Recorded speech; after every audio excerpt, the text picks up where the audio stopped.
So welcome to the Motivated Mummies Show, where you can find inspiration, motivation and collaboration. And today I'm here with Lise Leyland, who is a specialist in prenatal and postnatal fitness. So hello, welcome to you. Hi, you okay? Hiya. There we go. So do you want to just introduce yourself a little bit? Like, you obviously have children. How many have you got? A little bit about yourself. Okay, yeah, no problem. So I've got two children. I've got two girls, one 9 and the other one 16 months today.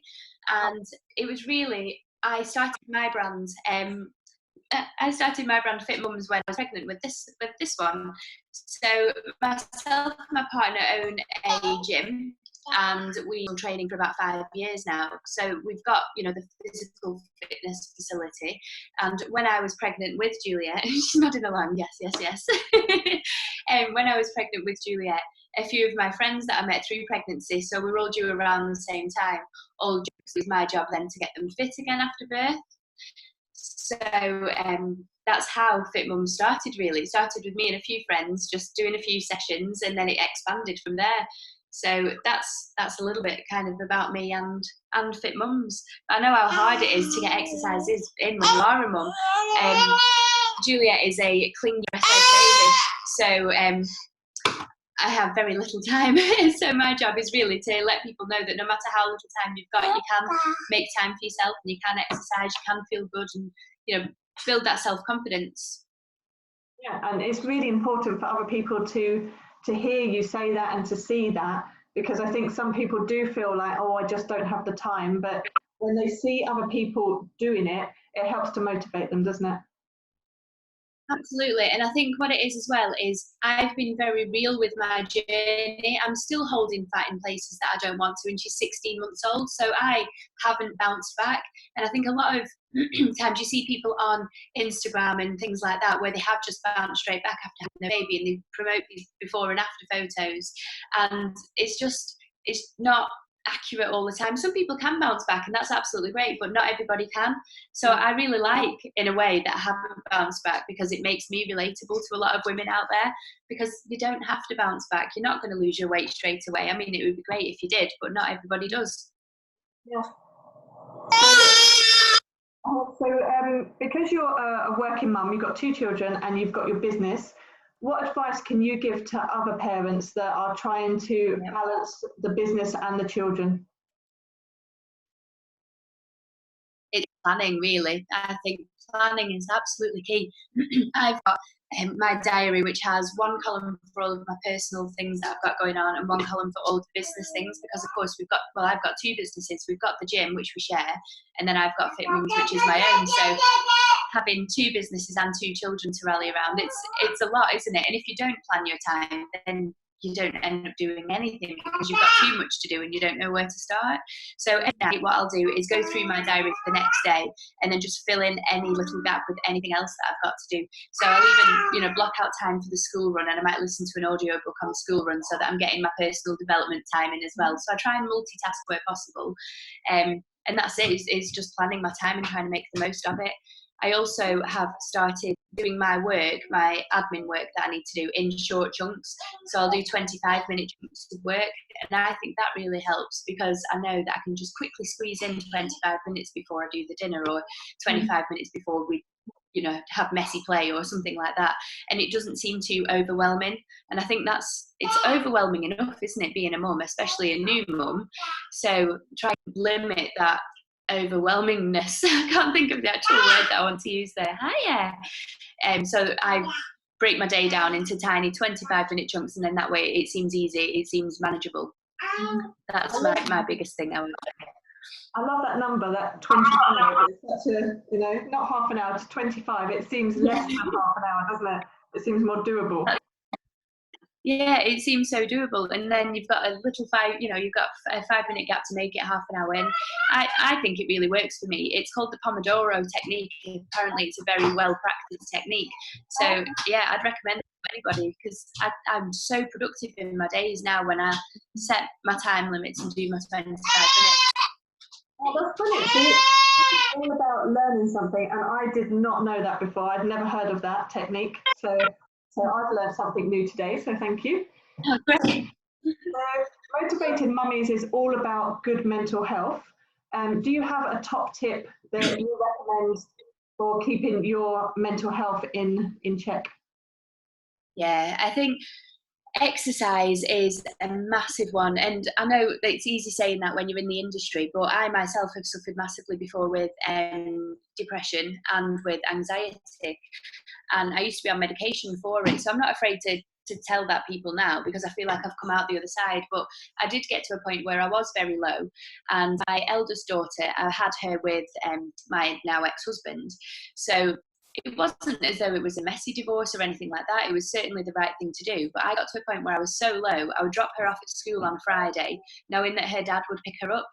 And I would just then spend the whole day just in bed. I couldn't eat, I couldn't even sleep. I'd just literally lie there in bed and probably watch Netflix, but not actually take anything in. I was so low. And then my partner was like, come on, let's get out, let's get to the gym and this, that and the other, once I'd met Richard. So he kind of encouraged me to get up and get out and start exercising. And since that's become part of my daily routine and now my job, I'm not down at all anymore. I don't take the antidepressants anymore. I do have, the odd period of anxiety, but the depression's completely gone. And I do put it down to exercise completely, because I know that I'm doing good for my body, and I don't know, I wake up and my mind doesn't feel clouded anymore, and then it's quite hard to explain it, because when you're in that kind of pit, there's no words to explain how you're feeling, are there? But yeah, I think sometimes it feels like a bit of a sales pitch where you're like, no, exercise is the best medicine, but it genuinely is, because it's worked for me, and that's why I'm so passionate about what I do, because I see people struggling with postnatal depression. Sorry, my brain's not working today. So yeah, I see people struggling with postnatal depression, so I'll ease them into gentle exercise, and even after 4 weeks or so, they're already feeling brighter. So exercise is definitely a big player in keeping that mental health healthy.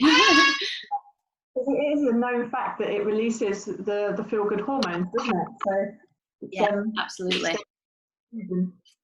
So can you teach us something within your industry? So if my children are 17 and 20 now, so very grown up, but if you've got mums watching who have got the little children, what advice can you give them to get them started in their healthy routine or their good well-being? Okay, so short bursts of exercise are always really good. So what I would recommend is, as soon as you pop your little one down for a nap, go and get some comfy clothes on, and then just follow a quick 10-minute HIIT tutorial on YouTube.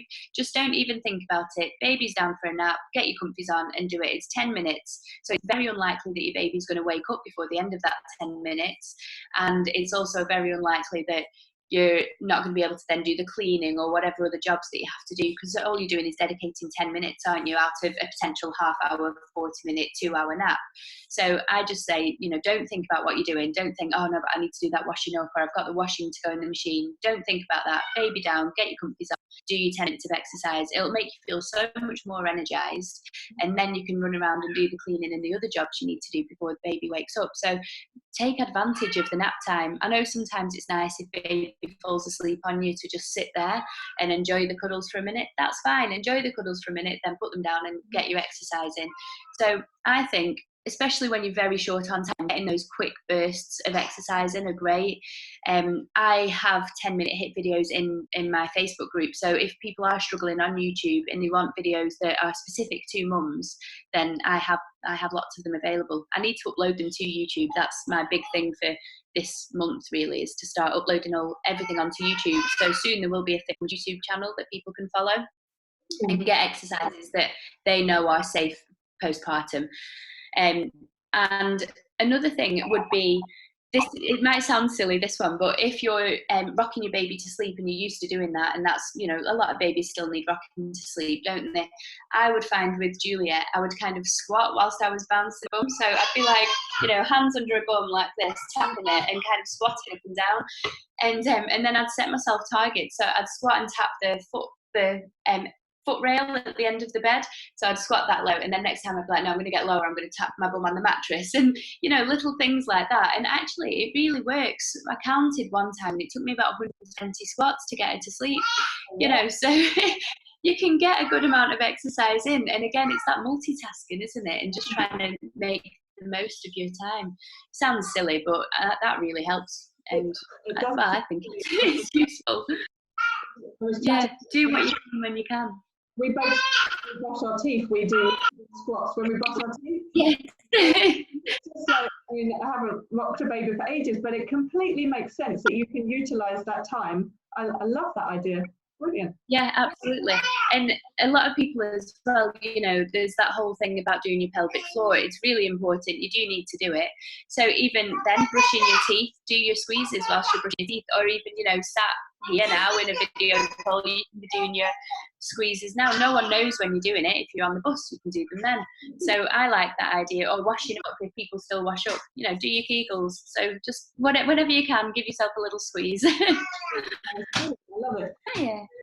If people want to find more information, and like you said, do your 10-minute trainings, where can they find that? Where can they find you? Okay, so we have a website which is hellofitmums.co.uk, and we also are available on Facebook and on Instagram as Hello Fit Mums. So they can find us through those channels, and we've got a Facebook group as well, which is just called Fit Mums. Anybody can find the group and obviously request to join it. But if they find my page on Facebook at Hello Fit Mums, the group's linked on there, so they can join us. It's free for everybody to join, and it's just a nice community really of mums supporting other mums.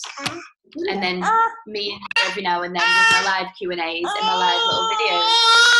Gosh, she's grumpy now because it's nap time. Forward, I don't know. Hold on. Hi, look at you. Because we've got everything in that we wanted to, so that's fine. It's so good. It's all in a day's work for working mums, isn't it? We've got to work around our children, our dogs, our husbands, the housework. We've got to juggle it all, and you're doing a fantastic job of doing both. So congratulations. Thank you very much. Yeah, and congratulations to everyone else out there as well, being a working mum. It's hard, even yourself, even though your children are a little bit older now. It's still tough, no matter what their age. They've always got something going on, haven't they? So you never stop being a busy mum, do you? I started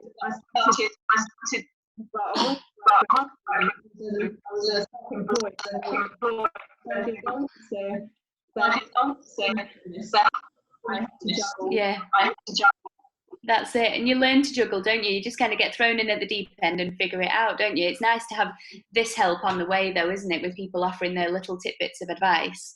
And so hopefully the advice that I've given today can help some mums out there. That would be great. Juliet's nodding. She's like, yep. I'm